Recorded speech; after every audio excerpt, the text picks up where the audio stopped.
ако главниот обвинител Коцевски сам не си поднесе оставка, ќе докаже дека е на функција само да ги спасува СДС од одговорност. Главниот обвинител Коцевски доби 2 црвени картони. Првиот од народот директно, кој нема доверба во него ниту 2%, и вториот од народот преку пратениците со интерпелацијата. Главниот обвинител Коцевски е свесен дека народот не му верува и дека со ништо не покажал дека се труди тоа да го смени.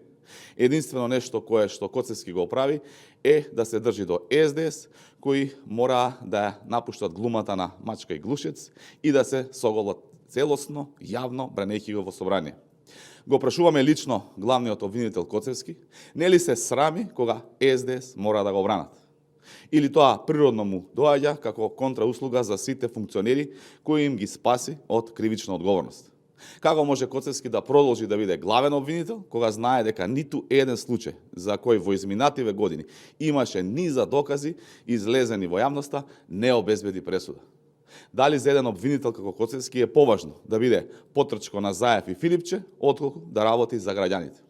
Доколку Коцевски има грам доблес, ќе си даде оставка веднаш, затоа што кредибилитет одамна нема.